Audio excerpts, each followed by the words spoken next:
Hello hello hello, welcome to Vedantu Punjab. I guess सबने अपना first lecture अच्छे से देखा होगा, क्वेश्चंस प्रैक्टिस किए होंगे। अब सेकंड लेक्चर आ गया है। अगर तुम्हें याद हो तो पहले लेक्चर में हमने करंट, चार्ज, पोटेंशियल, बस ये बेसिक बेसिक टर्म्स की बातें करी थी, डिटेल में करी थी। अगर तुमने वो लेक्चर अपना अच्छे से देखा है, अब तुम अगर सेकंड लेक्चर पे आए हो, प्रॉपरली सारी चीज़ें तुम्हें समझ आ जाएंगी। मैं सिर्फ फिजिक्स के लेक्चर्स नहीं लेके आऊँगा यहाँ पे, तुम्हें और सारी प्लेलिस्ट्स के अंदर मैथ्स के भी, केमिस्ट्री के भी, एसएस के भी, इंग्लिश के भी लेक्चर्स मिल जाएंगे। जैसे मैं डाल रहा हूँ वैसे बाकी टीचर्स भी are really putting a lot of effort कि तुम्हारे लिए कुछ इंपॉर्टेंट लेक्चर्स लेके आए। ठीक है, तो लेट्स स्टार्ट। हल्का सा लास्ट क्लास की रिवीजन लेते हैं कि हमने क्या क्या टॉपिक्स पढ़ लिए हैं और क्या क्या इंपॉर्टेंट था उसमें। ठीक है? तो क्वेश्चन इस लेक्चर का शुरू होगा कि हम पोटेंशियल जो हमने लास्ट क्लास में पढ़ा था, जिसको हम हाई पोटेंशियल से लो पोटेंशियल को चार्ज को लेके जाते हैं, वो पोटेंशियल और जो करंट होता है, करंट अगर तुम्हें याद हो which is rate of flow of charge, मतलब अगर चार्ज मूव कर रहा है तो हम उस करंट बोलते हैं। इन दोनों चीजों को रिलेट कैसे कराएंगे? एक सर्किट है, उसके अंदर एक एनर्जी सोर्स है और कुछ ना कुछ लगा हुआ है, मे बी बल्ब मान लो या फैन मान लो या कोई स्विच है, और चार्जेस फ्लो कर रहे हैं, तो वो फ्लो कर क्यों रहे हैं? ये V और I के बीच में क्या रिलेशन आता है? This is the major question जो हम इस लेक्चर के अंदर डिस्कस करेंगे। ठीक है, तो सब कुछ शुरू करने से पहले बेसिक रिवीजन। इलेक्ट्रिक करंट, पहले तो ये बताओ, चार्जेस किसके अंदर मूव करते हैं? क्या कंडक्टर्स के अंदर या इंसुलेटर के अंदर? बिल्कुल सही है, कंडक्टर के अंदर। अच्छा, अगर करंट कंडक्टर के अंदर चार्जेस मूव करता है तो कौन सा चार्ज मूव करता है? पॉजिटिव चार्ज और negative charge? Sir positive charge तो न्यूक्लियस के अंदर बाउंड है, उसको हम निकाल नहीं सकते। तो आउटसाइड शेल्स के अंदर जो इलेक्ट्रॉन्स होते हैं सिर्फ वही मूव कर पाते हैं। तो इलेक्ट्रॉन्स, फ्री इलेक्ट्रॉन्स अथा charges which are going to move in conductor. Conductor electricity conduct कर रहा है अपना। The rate of flow of charge, यही हमने लास्ट टाइम डिस्कस किया था। Rate of flow of charge time के साथ, current is equal to Q upon T. Coulomb is the unit of charge, 1 coulomb. Seconds is the unit of time, 1 second. तो इसकी unit निकल के आई थी ampere, 1 ampere. ए से रिप्रेजेंट करते हैं, I is equal to Q upon T, और ये मैंने इसकी एस आई यूनिट लिखी। ठीक है, ये हमने लास्ट क्लास में डिस्कस किया था। Okay okay, charges always move from high concentration to low concentration. High temperature से लो टेम्परेचर हीट जाता है, हाई प्रेशर से लो प्रेशर पानी जाता है, हाई पोटेंशियल से लो पोटेंशियल चार्ज मूव करता है। अगर यहाँ कंसंट्रेशन ऑफ चार्ज ज्यादा है, यहाँ कंसंट्रेशन ऑफ चार्ज कम है, तो charges will move from a high potential region to a low potential region. ये पोटेंशियल प्रोवाइड कौन करवाएगा सर्किट के अंदर? सेल या बैटरी। सर्किट सिंबल्स जब डिस्कस करने पे आएंगे तो सेल और बैटरी का सर्किट सिंबल बना के देखेंगे कि कैसा सर्किट के अंदर रिप्रेजेंट किया जाता है। ठीक है, पोटेंशियल डिफरेंस। अगर तुम्हें याद हो, अगर ए पॉइंट से बी पॉइंट तक चार्ज लेके जाना है, तो हमने कहा था कि यार एक ना अप्रोक्सीमेट हमारे पास डेफिनेशन है। बहुत ज़्यादा डिटेल में तो मैं तुम्हें एक्सप्लेन नहीं करूंगा कि क्या होता है एग्जैक्टली, लास्ट टाइम भी यही मैंने बोला था। तो potential difference is basically the work done in moving a charge from point A to point B. A और बी के बीच में जो पोटेंशियल डिफरेंस होगा, कितना work done per unit charge, work done upon charge. Work done upon charge, कुछ काम करना पड़ा चार्ज को यहां से यहां तक लेके आने में, कितना करना पड़ा उस चार्ज के रिस्पेक्ट में, उसको हम पोटेंशियल डिफरेंस बोल। ओके, अब इसकी यूनिट्स के बारे में डिस्कस करते हैं। What is a SI unit of work done? भाई बताइए, joule. What is a SI unit of charge? पता ही है, कूलम। इस जूल पर कूलम को we call volt, 1 volt. Volt is the SI unit of potential difference. Potential difference को तुम voltage भी बोल सकते हो, volt not watt. Power is work done upon time, joule per second. इस joule per second को what बोलते हैं। ये तुमने 9th क्लास में पढ़ा था, छोटा सा reminder back of the mind में याद रखना है। तो करंट की क्या यूनिट है? एम्पियर। पोटेंशियल डिफरेंस की क्या यूनिट है? वोल्ट। ठीक है, मूविंग फॉरवर्ड। ये हम फॉर्मूला लिख चुके हैं, it is work done upon charge, potential difference is measured in volt, know this. ठीक है, अब काम की बात। बेसिक तो यही था कि पोटेंशियल और करंट क्या होता है। अब पोटेंशियल और करंट को रिलेट करने के लिए अपने पास लॉ है। अब ये तुमने सुना ही है, of course you have already studied it in class, institute में भी तुम पढ़ चुके हो, जहां अगर ट्यूशन भी जाते हो तो वहां पे भी तुम पढ़ चुके हो ये चीज, तो तुम्हें कॉन्फिडेंस है कि एग्जैक्टली मैं क्या बताने वाला हूं तुम्हें। तो देखो, यहाँ पे एक डायग्राम बनाया हुआ है, एक कुछ कुछ चीज रिप्रेजेंट करी हुई है। Basically this is a resistor. Resistor, अभी हम बात करेंगे रेजिस्टर की क्या प्रॉपर्टी होती है। रेजिस्टर की एक रेजिस्टेंस होती है, और वो resistance is basically obstruction to the flow of charge. ये रेजिस्टर क्यों बना दिया, हम तो ओम्स लॉ पढ़ रहे थे, देखते हैं ओम्स लॉ क्या होता है। अब ओम्स लॉ में हमें P, जिसको हम पोटेंशियल डिफरेंस कह रहे हैं, और I, जिसको अपन करंट कह रहे हैं, इसका एक रिलेशन है। ओम्स लॉ ने बड़ा क्लियरली बोला, देखो भाई सिंपल सी बात है, जितनी ज्यादा सर्किट में तुम एनर्जी दे दोगे उतना ज्यादा चार्ज सर्किट के अंदर मूव करने लग जाएगा। बड़ी कॉमन सेंस सी बात है, अरे जितनी एनर्जी दूंगा उतना चार्ज ही तो मूव करेगा। जितना ज्यादा तुम पोटेंशियल डिफरेंस क्रिएट करवाओगे, पोटेंशियल डिफरेंस कहीं ना कहीं रिलेटेड टू एनर्जी, जितना ज्यादा तुम पोटेंशियल डिफरेंस क्रिएट करवाओगे सर्किट के अंदर उतना करंट मूव करने लग जाएगा। अगर इसको 2 टाइम्स कर दूंगा तो ये भी 2 टाइम्स हो जाएगा, इसको 3 टाइम्स कर दूंगा तो ये भी 3 टाइम्स हो जाएगा। तो बड़ा सिंपल सा प्यारा सा मेरे पास एक रिजल्ट आ जाता है, that potential is directly proportional to the current। ये बोला ओम्स लॉ ने, potential difference across in a given circuit is directly proportional to the current flowing in that circuit, as simple as that। बात खत्म, यही है Ohm's law, define भी हो जाएगा। अच्छा, और क्या क्या मेंशन करना पड़ता है इसके अंदर, देखते हैं। अब देखो यार, V is directly proportional to I। Proportionality हटाने के लिए क्या किया जाता है, बताओ जी। प्रोपोर्शनैलिटी हटाने के लिए क्या करते हैं, मैं इक्वल टू लगाना चाहता हूं, एक कांस्टेंट लगाएंगे, और यहां पे जो हम कांस्टेंट यूज करेंगे उसके बारे में मैं इंफॉर्मेशन देता हूं। The constant value is going to be R. R, R क्या है सर, पता है तुम्हें? R is resistance of the circuit, resistance to the flow of charge.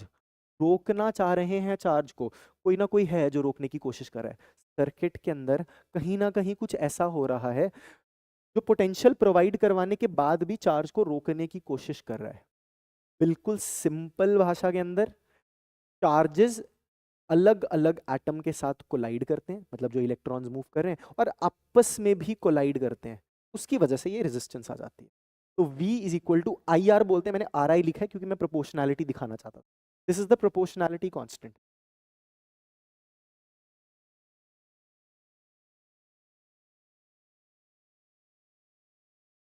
Proportional, तो अगर तुम्हें कोई पूछ ले what is Ohm's law, definition आएगी ओम्स लॉ की।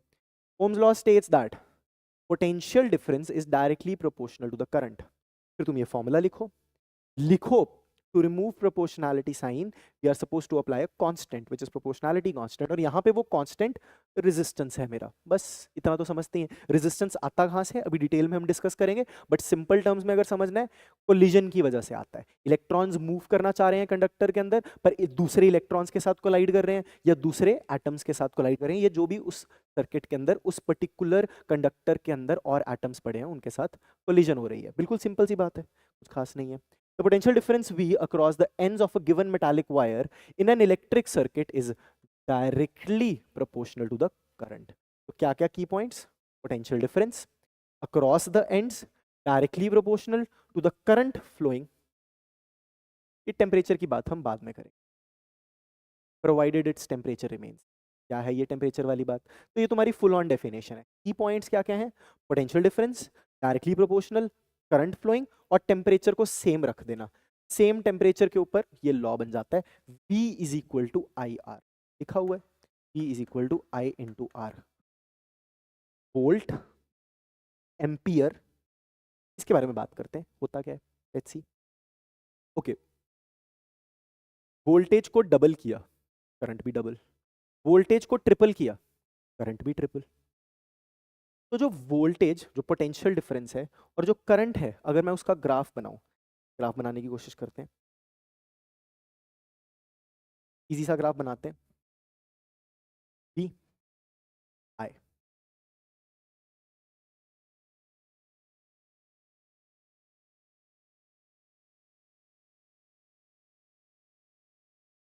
फॉर्मूला है V is equal to I R. चलो अभी मान लो कि R की वैल्यू ले लेते हैं 1, यूनिट अभी मैं बता नहीं रहा।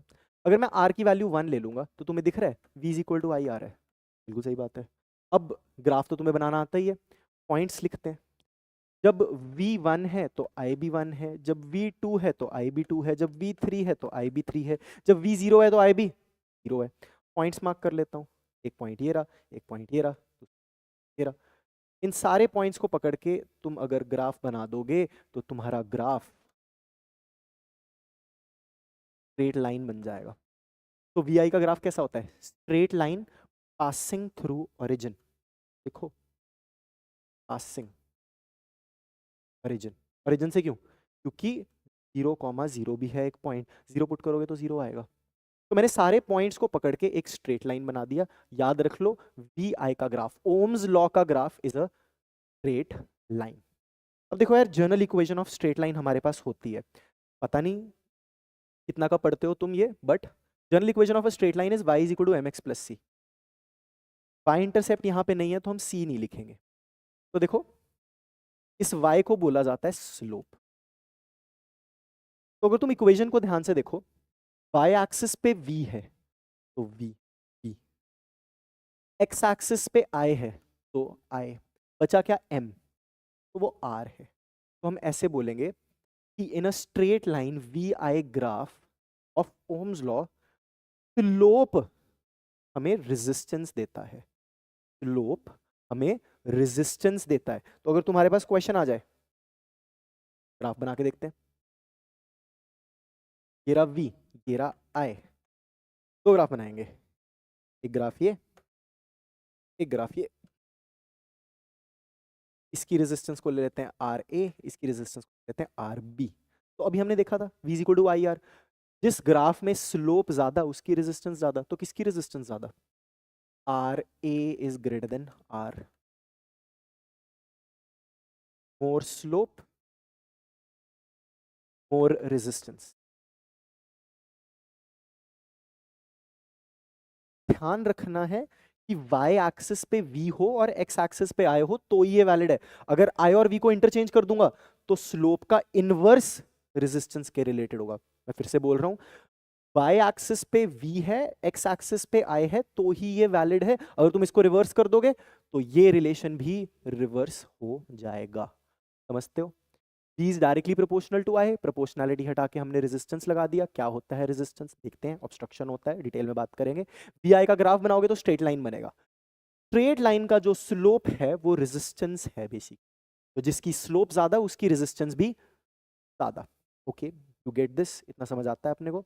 ओके, थोड़ा एक्सप्लेन करने की कोशिश कर रहा है कि क्या वर्किंग है बेसिकली हमारी।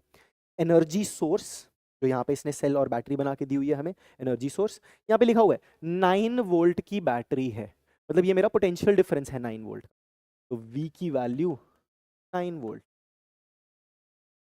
सर्किट बनाया है, बल्ब लगाया है, सर्किट में एक रेजिस्टर दिखाया है, कोई ना कोई ऑब्स्ट्रक्शन है।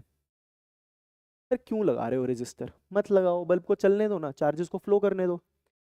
Resistor is a device which controls the amount of current जो हमें रिक्वायर्ड है। अरे बहुत ज्यादा करंट दे दूंगा बल्ब ना खराब हो जाए, तो एक लिमिटिंग अमाउंट में अगर मैं करंट देना चाहता हूं तो हम एक रेजिस्टर यूज करते हैं। रेजिस्टर की एक रेजिस्टेंस होती है, resistor is a electrical component, इसकी एक रेजिस्टेंस है। ये ऑब्स्ट्रक्शन प्रोवाइड करवा रहा है, चार्ज इसको जाने नहीं दे रहा है, रोक रहा है कहीं ना कहीं। कैसे रोक रहा है, क्यों रोक रहा है, वो हम डिस्कस करेंगे। प्लस ऐसा नहीं है कि यहाँ पे रेजिस्टेंस नहीं है, जो भी तुम वायर लगाते हो जिसको हम कनेक्टिंग वायर बोलते हैं, हर जगह रेजिस्टर है। इट्स अ कंडक्टर, कंडक्टर के अंदर एटम्स, इलेक्ट्रॉन्स और होंगे, आपस में कोलिजन्स होंगी, तो हर जगह रेजिस्टेंस है, जरूरी नहीं है कि सिर्फ यही है।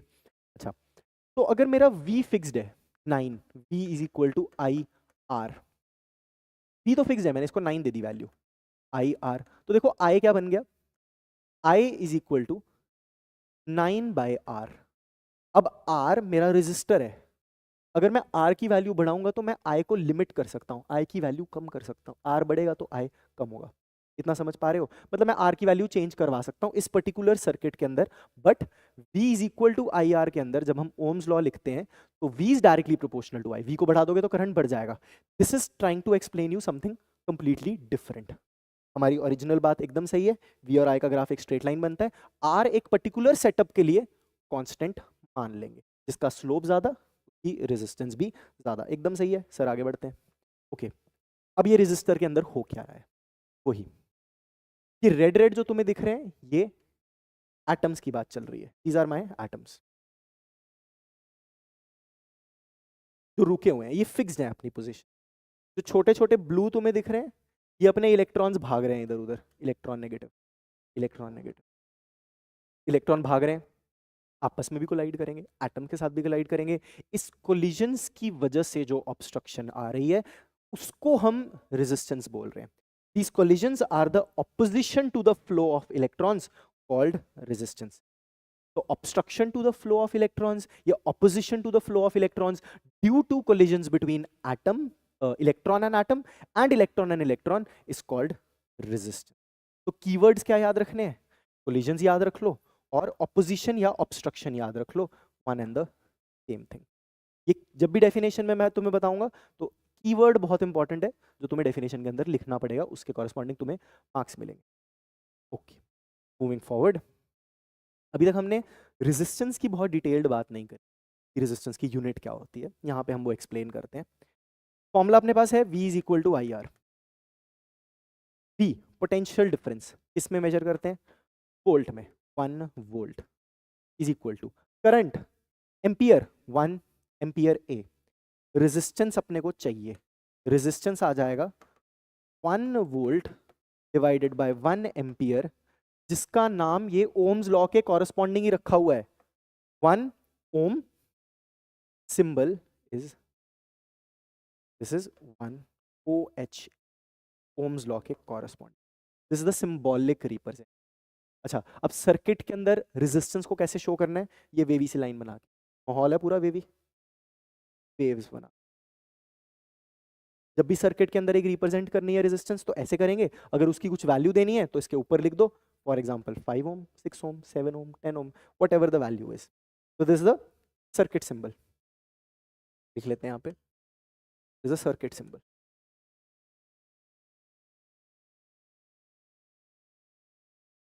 समझ आती है इतनी बात? अभी तक सर सब कुछ समझ आ रहा है, बढ़िया एकदम। बेसिक बेसिक से क्वेश्चंस ताकि कॉन्फिडेंस बिल्डअप हो जाए। Resistance can be described as resist rate of the voltage, कहीं नहीं पढ़ा। current acceptability of the volt, क्या बात कर रहे हो? opposition to voltage flow, it is opposition to the current flow, charges को move ना करने देना, charges की obstruction करवा देना is resist। बिल्कुल सही बात है, बाकी सब तो पता नहीं क्या लिखा हुआ था सर। चलो जी आगे बढ़ते हैं। Correct form of Ohm's law पता है अपने को, V is equal to I R. अच्छा, V is equal to I R लिख दो, या V by I is equal to R लिख दो, या V by R is equal to I लिख दो, एक ही बात है, बस क्रॉस मल्टीप्लाई तो करा ही सकते हो। बट ये देखो, ठीक है, ये तो कहीं से भी नहीं आएगा, नहीं तो गलत है। V is equal to I R, ये सही है। अच्छा, V is directly proportional to I, अरे ये भी तो लिखा ही था, प्रोपोर्शनलिटी हटा के ही तो R लगाया था हमने, तो दिस इज ऑल्सो करेक्ट। तो at the end answer is neither B nor C nor A, it is both B and. Simple है, समझ आता है। इसी को हम V by I is equal to R भी लिख सकते हैं। सर क्या बेसिक बेसिक बच्चों वाली बातें कर रहे हो, आगे चलते हैं। The potential difference of 10 volt is applied across a conductor whose resistance is 2.5। Data लिख लेते हैं क्या दिया हुआ है। कोई रेजिस्टर है, उसके अक्रॉस हमने पोटेंशियल डिफरेंस अप्लाई किया है 10 वोल्ट का, 10 volt. A conductor whose resistance is 2.5, R की वैल्यू दी हुई है 2.5, यूनिट क्या होती है? Ohm symbol. What is the value of current flowing through it? Sir क्या बात करते, तो बच्चा भी करेगा, हम तो कर ही लेंगे sir. V is equal to I R, values put कर देते हैं, 10 is equal to 2.5 into R, R is equal to 10 upon 2.5, बस कैंसिल हो रहा है, 100 upon 25, answer is 4 ohm is your 4 ampere. क्या कर रहे हो सर? सर जी आपने तो कुछ और ही कर दिया, हमें तो रेजिस्टेंस दी थी, हमें तो करंट निकालना था। 10 is equal to current into 2.5, 10 upon 2.5 या 4 एम्पियर। ओके कोई बात नहीं सर, आगे बढ़ते हैं, इजी सा तो क्वेश्चन था। If the conductor has a resistance of 50 ohm and the current passing through it is 5 ampere, what is the value of potential difference? ये भी बिल्कुल सिंपल सा क्वेश्चन है, एक बार अच्छे से रीड कर लो तुम भी।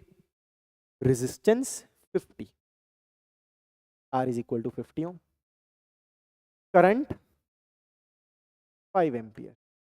Sir sir V is equal to IR लगा दो सर, क्या कर रहे हो? 5 इंटू 50, 250 आ रहा है तुम्हारे पास तुम्हारा पोटेंशियल डिफरेंस। सर छोटा सा तो फॉर्मूला है, क्या बात है, ठीक है। How much current will an electric bulb draw from a 220 volt source? Source मतलब सेल या बैटरी, जो 220 वोल्टेज का है तो पोटेंशियल डिफरेंस है अपने पास 220। If the resistance of the bulb, bulb के अंदर एक फिलामेंट होता है, हम डिस्कस करेंगे इसको डिटेल में, बल्ब की प्रॉपर्टीज भी, बल्ब के क्वेश्चंस भी। बल्ब के फिलामेंट की कुछ रेजिस्टेंस दी हुई है, resistance is equal to 1200 ohm. Current निकाल दो। एक ही क्वेश्चन सर बार बार क्यों करवा रहे हो? बस इसमें कैलकुलेशन ज्यादा होगी, nothing else. V is equal to I R, V की वैल्यू पुट करेंगे, R की वैल्यू पुट करेंगे, 220 is equal to I into 1200, I is equal to 220 upon 1200, थोड़ी सी कैंसिलेशन कर देते हैं, यार है 11/60, 11/60 ampere is the unit, approximately 1/5, 0.2 से थोड़ा सा छोटा होगा, वैल्यू मुझे याद है 0.18 एम्पी, आंसर 0.18। इजी क्वेश्चन है, ज़्यादा सोचने की ज़रूरत नहीं है। वी दिया हुआ, आई दिया हुआ, आर निकालना है, आई दिया हुआ, आर दिया हुआ, वी निकालना है। स्ट्रेट फॉरवर्ड क्वेश्चंस हैं हमारे सारे। How much current will an electric heater coil draw from a 220 volt source if the resistance of the heating coil is? ये तुम अपने आप करोगे, ये तुम्हारा होमवर्क। एक्चुअली होमवर्क क्या, अभी बैठे बैठे कर लो, कितना टाइम लगेगा, 10 सेकंड का भी क्वेश्चन नहीं है। वी दिया हुआ है, आर दिया हुआ है, आई निकाल, can find the value very well. Okay एक और क्वेश्चन है, ध्यान से पढ़ेंगे। The question says the potential difference between the terminals of a electric heater, वो इलेक्ट्रिक डिवाइस है, इलेक्ट्रिक हीटर हीट प्रोड्यूस करने के लिए, इज 50 वोल्ट। एक हीटर है जिसके across potential difference 60 volt, 60 volt दिया, when it draws a current of 4 ampere. Perfect, बात यहां तक। What current will the heater draw if the potential difference is increase to 120?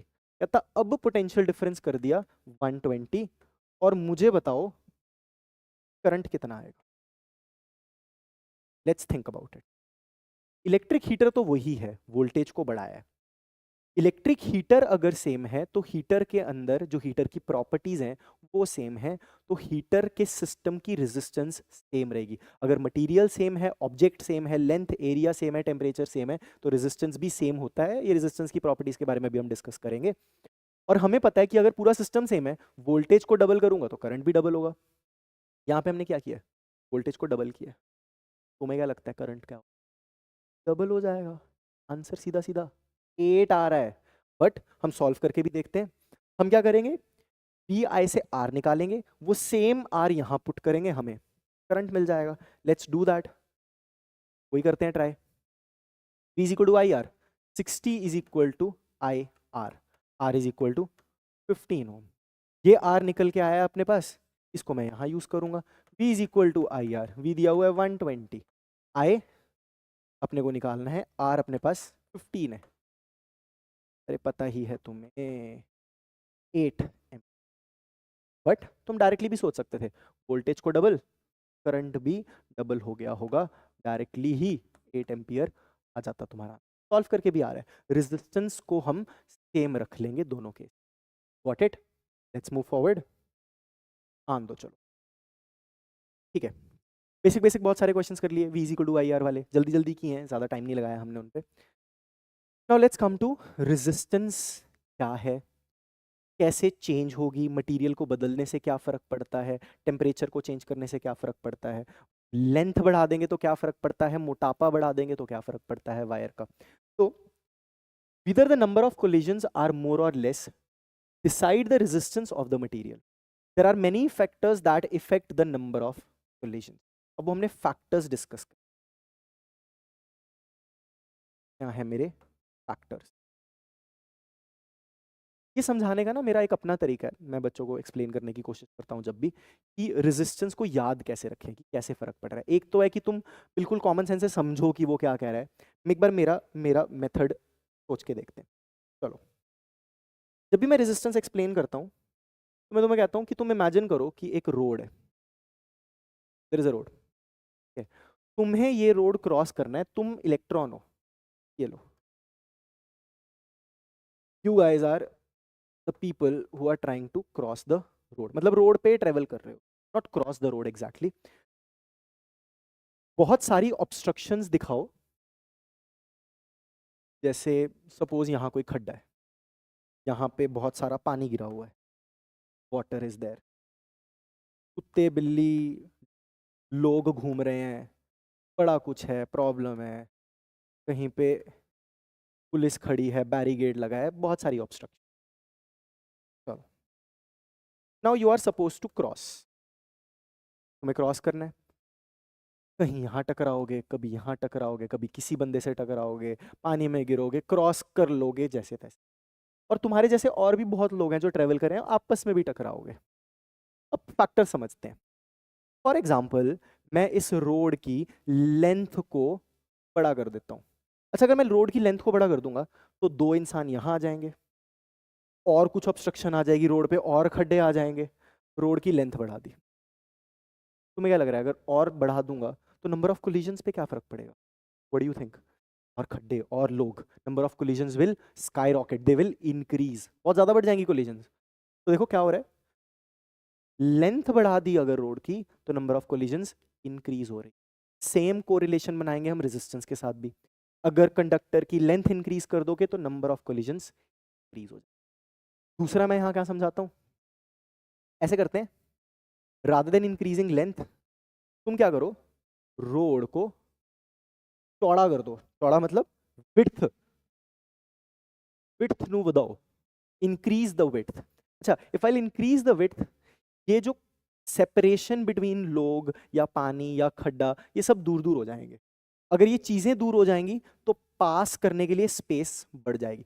अगर वायर की, रोड की विड्थ को बढ़ा दूंगा तो इलेक्ट्रॉन को निकलने के लिए जगह मिल जाएगी बहुत। तो तुम्हें क्या लगता है, अगर जगह मिल गई तो कोलिजन्स ज्यादा या कम? जगह मिल गई, कोलिजन्स कम, कोलिजन्स कम तो रेजिस्टेंस भी कम। इतना समझ पा रहे हो? परफेक्ट। एक और पॉइंट ले लेते हैं यहाँ पे, उस बहुत धूप पड़ रही है रोड के ऊपर, टेम्परेचर बढ़ गया, टेम्परेचर बढ़ गया तो सब पागल हो जाएंगे, अरे यार गर्मी लग रही है, गर्मी लग रही है, ये भी भाग रहे हैं इधर उधर, ये भी भाग रहे हैं इधर उधर। अब मैं आ रहा हूँ इलेक्ट्रॉन क्रॉस करने, ये भी भाग रहा है, ये भी इधर उधर भाग रहा है, मैं क्रॉस करने की कोशिश कर रहा हूँ, मेरे साथ कोलाइड करेगा, फिर मेरे साथ कोलाइड करेगा। टेम्परेचर बढ़ाने की वजह से वाइब्रेशंस बढ़ जाती हैं, उसकी वजह से कोलिजन्स भी बढ़ जाती। तो देखो, हमने तीन प्रॉपर्टीज तो यहाँ पे सीधी सीधी डिस्कस कर दी। रोड से, रोड की लेंथ बढ़ाओगे कोलिजन्स बढ़ जाएंगी, रोड को फैला दोगे, विड्थ बढ़ा दोगे तो नंबर ऑफ कोलिजन्स कम हो जाएंगी, टेम्परेचर बढ़ा दोगे तो नंबर ऑफ कोलिजन्स बढ़ जाएंगी, रेजिस्टेंस भी बढ़ जाएगी। इतना तो तुम्हें काइंड ऑफ समझ आ गया कि मैं कहना क्या चाह रहा हूँ। इसको हम अपने फिजिक्स वाली लैंग्वेज में घुसा देते हैं। Length of the conductor, as the length increases collision increases. Length देखो, ये लेंथ ज्यादा है, ये लेंथ कम है, थोड़ी से लोग थोड़ी सी कोलिजन, ज्यादा लोग ज्यादा collision. Resistance is directly proportional to the length. ये तुम्हारा पहला की पॉइंट है, resistance directly proportional to the length. Length बढ़ाओगे नंबर ऑफ कोलिजन्स बढ़ जाएंगी, रेजिस्टेंस भी बढ़ जाएगा। क्या बात है सर, समझ आता है? क्रॉस सेक्शनल एरिया, ये छोटा एरिया है, एरिया बड़ा कर दिया, एटम दूर हो गए, दूर हो गए, दूर हो गए, स्पेस मिल गया, यहाँ स्पेस ही नहीं मिल रहा है यार। अब विड्थ को हम क्रॉस सेक्शनल एरिया से रिलेट, जैसे अगर ये मेरे पास स्टाइलस है, स्टाइलस की विड्थ को कैसे दिखाऊंगा? साइड व्यू से। ये देखो ना, this is the cross section, इस क्रॉस सेक्शन को इंक्रीज कर दोगे, मोटा स्टाइलस होगा, एरिया बढ़ जाएगा। पतला स्टाइलस होगा, एरिया कम हो जाएगा। पतला स्टाइलस, मोटा स्टाइलस। विड्थ कम है, विड्थ ज्यादा है। ज्यादा विड्थ है, कोलिजन्स कम है, रेजिस्टेंस भी कम है, तो इनवर्स रिलेशन है। Resistance is inversely proportional to the area. ये अपनी सेकेंड इक्वेशन हो गई, यहां पे भी लिखा हुआ है। As the cross section increases, space for electrons increase. Space बढ़ गया, जगह मिल गई, नंबर ऑफ कोलिजन्स कम, रेजिस्टेंस भी कम। बिल्कुल समझ आता है अपने को। आगे बढ़ते हैं। अब इन दोनों को वो कंपाइल कर रहा है। लेंथ इज डायरेक्टली, दो हमने इक्वेशंस लिखी हैं। Resistance is directly proportional to length, resistance is inversely proportional to the cross sectional area of the conductor. दोनों को कंबाइन करते हैं, directly proportional to length upon area. वही वाली बात आ गई। प्रोपोर्शनैलिटी हटाने के लिए कांस्टेंट लगाएंगे, इज इक्वल टू, क्या कांस्टेंट लगेगा यहाँ पे? अब देखो कांस्टेंट है rho, L upon, where this rho is called resistivity. Resistivity, R क्या है? रेजिस्टेंस। रो क्या है? Resistivity. Resistivity is constant,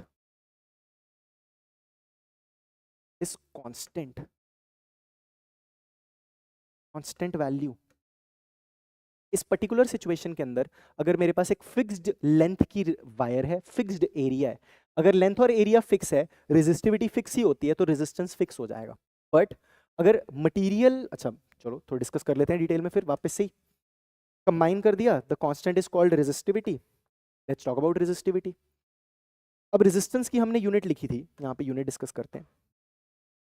R is equal to rho L by A. What is the unit of resistance? Ohm. Is equal to, rho का आपने निकालना है। Length को किस यूनिट में मेजर करते हो? Length kilometre, metre. सर ऐसा यूनिट तो मीटर होता है। Area is length into breadth, rectangle का, या पाई आर स्क्वायर, सर्कल का स्क्वायर हो रहा है लेंथ का, मीटर स्क्वायर।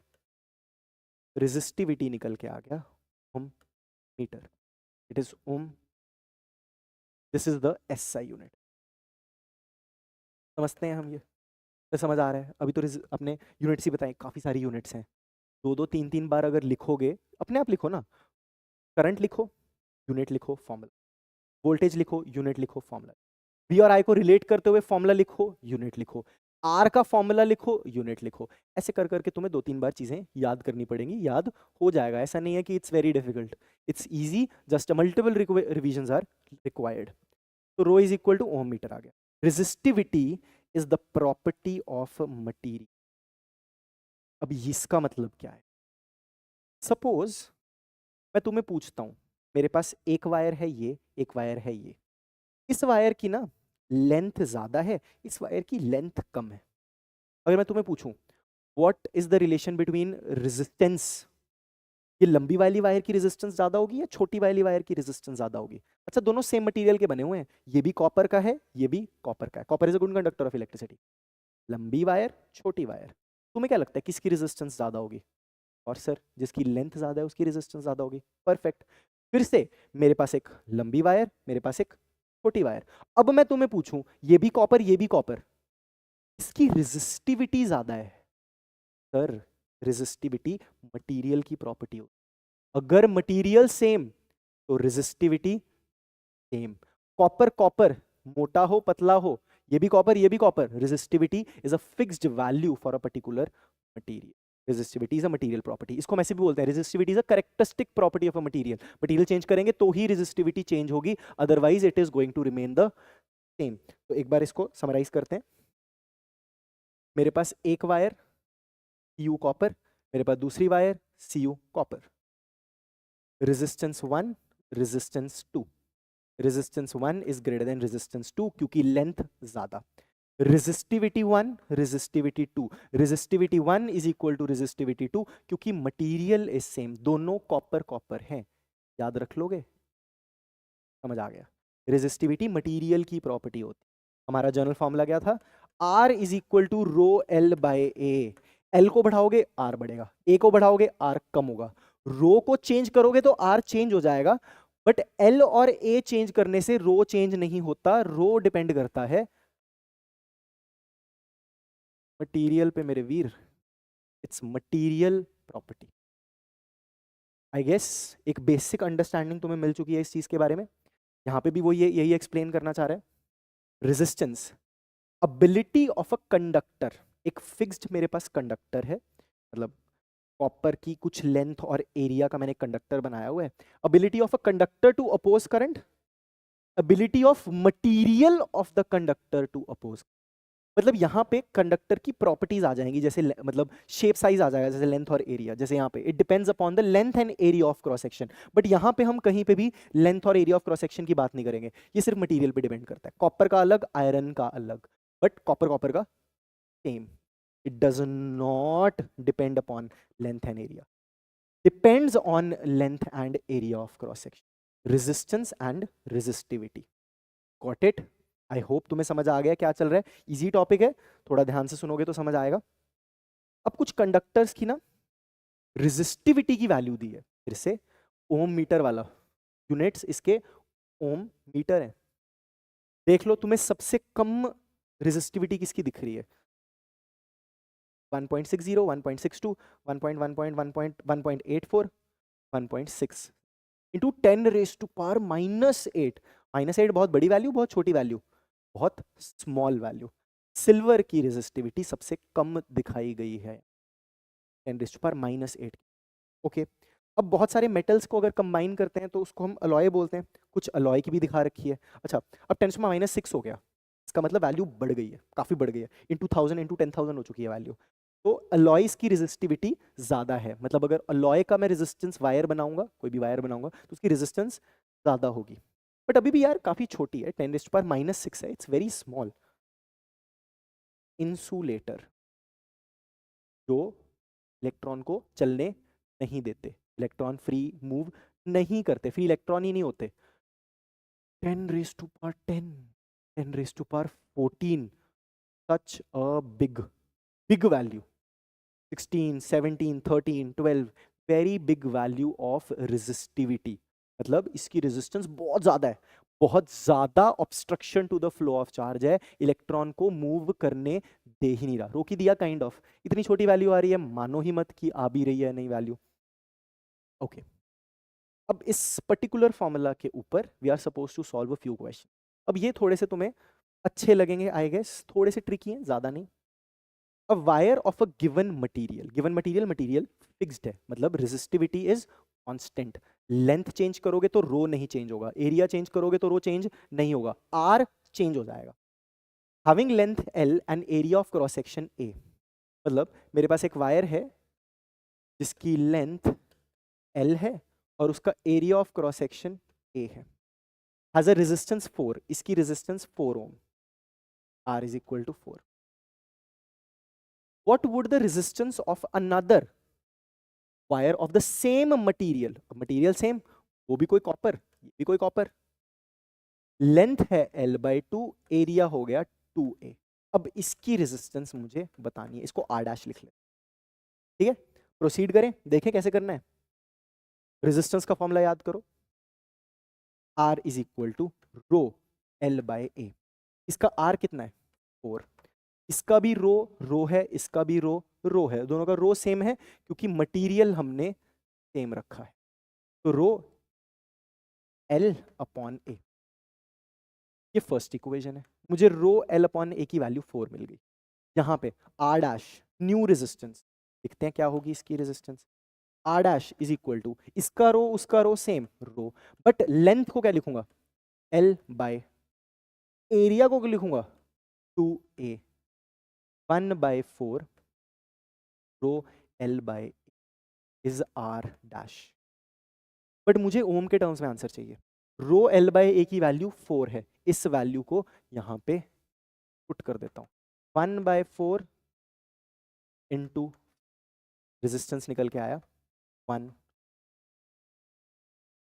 अब सोच भी सकते हैं, डायरेक्टली सोचते हैं। एक तो तरीका हो गया सॉल्व करके, अगर स्कूल एग्जाम्स में आएगा तो डायरेक्टली तुम्हें सॉल्व करके इक्वेशन बना के दिखाना पड़ेगा, तो डायग्राम्स बनाओ, solving solving, you will get your answer, done.